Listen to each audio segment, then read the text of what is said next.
Hello दोस्तों, एक बार फिर स्वागत है आपका समग्र पीएससी के यूट्यूब चैनल पर। हमारी एक सीरीज़ चल रही थी एमपीपीएससी पीओआईक्यू की, जिसमें हम जो पीएससी पेपर करवाती है उनको देख रहे थे। तो हमने 2025 के लगभग सभी पेपर को देख लिया है। इस यूट्यूब चैनल पर एक प्लेलिस्ट बनी है जिसमें 2025 के लगभग सभी एग्जाम को वहाँ पे डिस्क्राइब किया गया है। आज हम बात करने वाले हैं एमपीपीएससी के जो एक ट्रांसपोर्ट एसआई का पेपर हुआ है दिसंबर में ही, इसको तो आयोग की प्रोविजनल आंसर की आ चुकी है। तो हम यहाँ पे प्रोविजनल के हिसाब से ही इस पेपर को देखेंगे। यदि बाद में कुछ फाइनल आंसर में बदलाव आता है तो आप इसके कमेंट बॉक्स चेक कर लीजिएगा, उसमें हम सुधार कर देंगे। तो चलिए फिर आज का वीडियो स्टार्ट करते हैं। हमारा पहला क्वेश्चन है, मध्य प्रदेश को विभाजित कर छत्तीसगढ़ राज्य कब बना था? तो 1 नवंबर 2000 को जो मध्य प्रदेश का विभाजन हुआ था और इससे छत्तीसगढ़ राज्य बना था। दूसरा है, ताप्ती नदी का कुल अपवाह क्षेत्र कितना है? तो 65,145 वर्ग किलोमीटर ताप्ती नदी का अपवाह क्षेत्र है। ठीक है। नेक्स्ट क्वेश्चन है, हमारी जो हवाएं हैं मानसूनी सूखी मानसूनी हवाएं कहलाती हैं। हवा की दिशा हो, कौन सी हवाएं हैं जिनको सूखी मानसूनी हवाएं कहेंगे? तो ये रहा हमारा भारत। जब ये ऐसी हवाएं चलती हैं, ठीक है, ये दक्षिण पश्चिम में हवाएं चलती हैं तो ये मानसूनी हवाएं होती हैं और अपने के साथ ही वर्षा करवाती हैं। ठीक है। लेकिन जब यही मानसूनी हवाएं वापस लौटती हैं तो इनकी दिशा क्या हो जाती है? उत्तर पूर्व। तो जो उत्तर पूर्व से दक्षिण पश्चिम की ओर दिशा जो हवाएं चलती हैं वो आपकी सूखी मानसूनी हवाएं कहलाती हैं। ठीक है। आगे देखते हैं। नेक्स्ट क्वेश्चन है कि वर्ष जो मध्य प्रदेश फसल उत्पादन 2023-24 के अनुसार, ठीक है, अब तो ये डाटा काफ़ी पुराना हो गया है, फिर भी पीएससी ने पूछा है, लेकिन जो नया डाटा है उसको अपडेट कर लेंगे हम। ठीक है। तो आप उसको जो इकोनॉमिक सर्वे है उसके हिसाब से देख लीजिएगा। जो इसका पीएससी ने ऑप्शन माना है, ये माना है ऑप्शन ए। ठीक है, ऑप्शन ए इसका राइट आंसर होगा। देखो, मक्का, धान, गेहूं और सोयाबीन के उत्पादन में वृद्धि और कमी को इसमें पूछा गया था। नेक्स्ट है हमारा क्वेश्चन, 5 जनवरी 2020 की स्थिति में सतपुड़ा ताप विद्युत केंद्र की कुल स्थापित क्षमता कितनी है? तो इसमें पूछा गया है कि जो सतपुड़ा ताप विद्युत गृह है इसकी स्थापित क्षमता तो वो कितनी है? ये है आपकी 1300 से 1350 के बीच में। ठीक है। मध्य प्रदेश की बैगा जनजाति किन 3 प्रमुख जिलों में निवास करती है? तो जो मध्य प्रदेश की बैगा जनजाति है ये मंडला, शहडोल और बालाघाट में निवास करती है। ठीक है। आगे देखते हैं। मध्य प्रदेश की दूसरी सबसे बड़ी जनजाति कौन है? तो दूसरी सबसे बड़ी जनजाति कौन है? गौड़ जनजाति। ठीक है। इनका क्रम देखेंगे तो देखेंगे, पहले भील आता है, फिर गौड़, ठीक है, भील, गौड़, बैगा, भारिया, सहरिया, ये इनका क्रम है। थापटी नृत्य किस जनजाति में किया जाता है? तो थापटी नृत्य है कौन करता है? कोरकू जनजाति करती है। प्रधानमंत्री वन बंधु कल्याण योजना संबंधित है, किससे संबंधित है? जनजातीय समग्र विकास से। ठीक है। तो प्रधानमंत्री वन बंधु कल्याण योजना किससे संबंधित हो जाएगी? जनजाति समग्र विकास से। गायन किस जनजाति में होता है? तो जो गायन है ये किस जनजाति में होता है? भील जनजाति में। ठीक है। आगे देखते हैं। निम्नलिखित में से कौन सी नेटवर्क टोपोलॉजी में सभी नोड एक केंद्रीय डिवाइस, ठीक है, जैसे स्विच या हब से जुड़े होते हैं? तो वो कौन सी है? वो है स्टार टोपोलॉजी। ठीक है। ऐसी बनती है और इसमें सभी जो नेटवर्क रहेंगे नोड वो एक केंद्रीय डिवाइस से कनेक्ट रहेंगे। कौन से फाइल एक्सटेंशन मात्र ग्राफिक्स फाइलों को दर्शाता है? तो जो बीएमपी और जीआईएफ है ये सिर्फ क्या करते हैं? जो ग्राफिक्स फाइल को बस दर्शाते। ठीक है। बाकी डीओएक्स देखा होगा इनमें डॉक्यूमेंट को, ठीक है, टीएक्सटी टेक्स्ट डॉक्यूमेंट को दिखाता है और जेपीजी फोटो को भी दिखाता है। तो जो बीएमपी और जीआईएफ है ये केवल ग्राफिक्स फाइल को दिखाते हैं। नेक्स्ट है हमारा, कौन सी पाइथन लाइब्रेरी उच्च प्रदर्शन डेटा संरचनाएं एवं डेटा विश्लेषण टूल प्रदान करती है? तो वो कौन सी है? आपकी है pandas। ठीक है, PANDAS। आगे देखते हैं। जब सीपीयू को कंप्यूटर में मेमोरी एक्सेस करने की आवश्यकता होती है तो वह सबसे पहले जांचता है। तो सबसे पहले क्या जांचता है? वो जांचता है कैश मेमोरी को। ठीक है, कैश मेमोरी को वो देखता है। आगे देखते हैं। निम्नलिखित में से कौन सा मशीन लर्निंग में एक क्लासिफिकेशन समस्या का सबसे अच्छा उदाहरण है? तो क्या है वो है किसी समाचार लेख को राजनीति, खेल या व्यवसाय जैसी श्रेणियों में वर्गीकृत करना। ठीक है। तो जो क्लासिफिकेशन की समस्या है वो इसका सही उदाहरण है। ठीक है, किसकी? मशीन लर्निंग की। आगे देखते हैं 16वें क्वेश्चन। आभीर संवत किसने प्रारंभ करवाया था? तो आभीर संवत किसने प्रारंभ करवाया है? ईश्वर सेन ने। ठीक है, ये आभीर वंश के संस्थापक भी हैं। पाणिनि की अष्टाध्यायी में निम्नलिखित में से किसका उल्लेख आयुध जीवी के रूप में है? नेक्स्ट हमारा कि आयुध जीवी के रूप में अष्टाध्यायी में किसका उल्लेख है? तो वो है मालवा वंश का। ठीक है, मालवा वंश का आयुध जीवी के रूप में उल्लेख है। बुंदेलखंड का प्राचीन नाम क्या था? तो बुंदेलखंड का प्राचीन नाम था जेजाक भुक्ती। ठीक है, आगे देखते हैं। प्रसिद्ध क्रांतिकारी राजा बख्तावर सिंह किस रियासत के शासक थे? तो धार रियासत के शासक थे।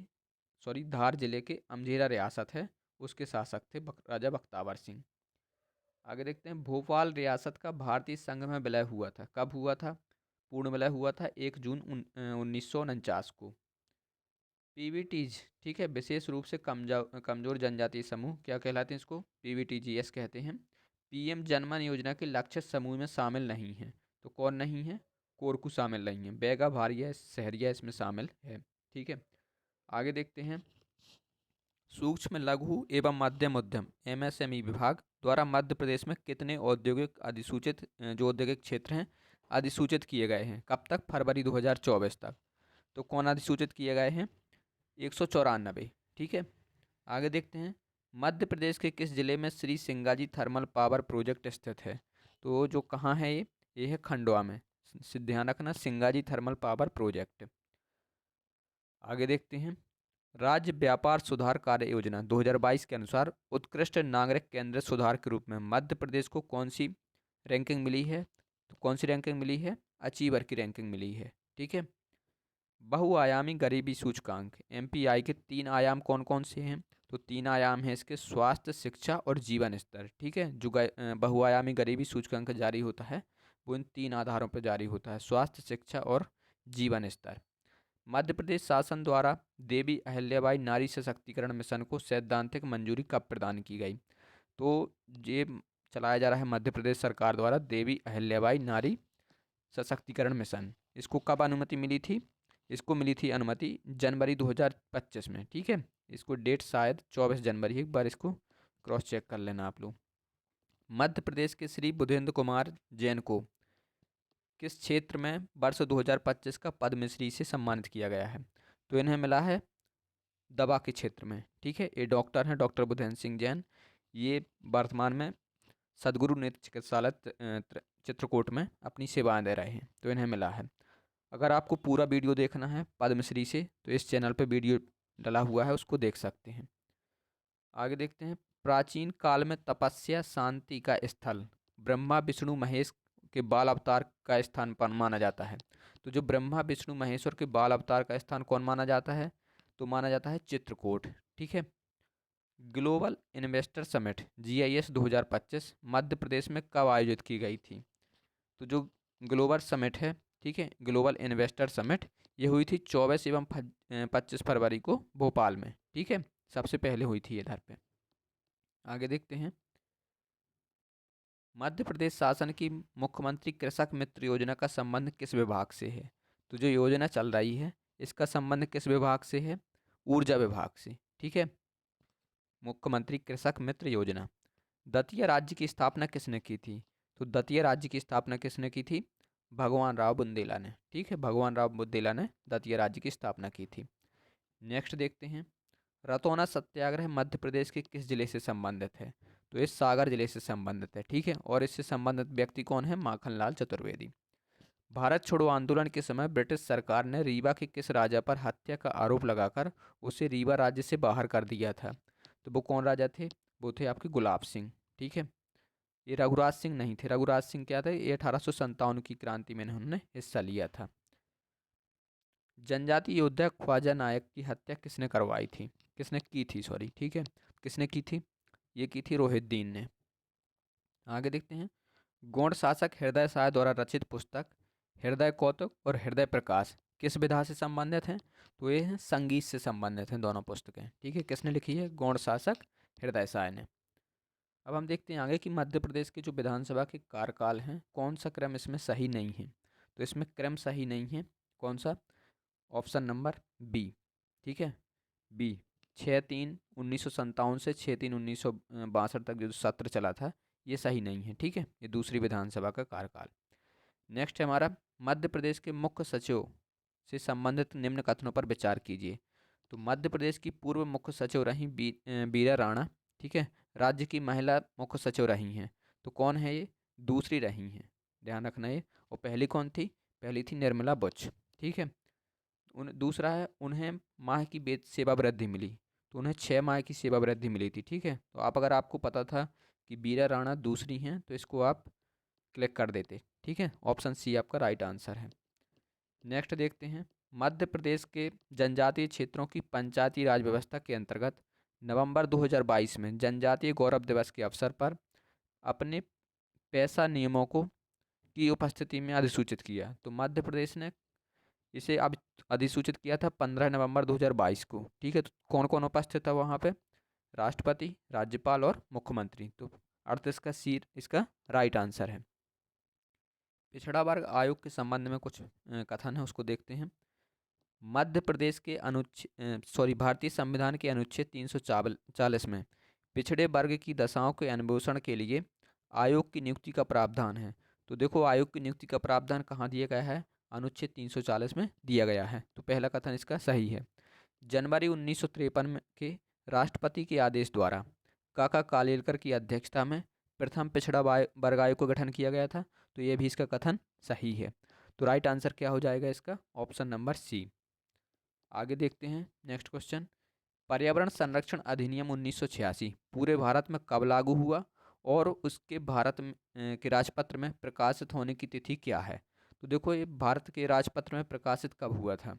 ठीक है, तो ये हुआ था आपके 12 नवंबर को। ठीक है, तो इसका राइट आंसर क्या हो जाएगा? Option number D. गातला प्रथा किस जनजाति में प्रचलित है? तो जो गातला प्रथा है, ये किस जनजाति में प्रचलित है? भील जनजाति में। जनजाति नेक्स्ट है, जनजाति योद्धा भीमा नायक। ठीक है, ये किस क्षेत्र से संबंधित हैं? तो ये निमाड़ क्षेत्र से संबंधित हैं। ठीक है, कौन? जनजाति योद्धा भीमा नायक।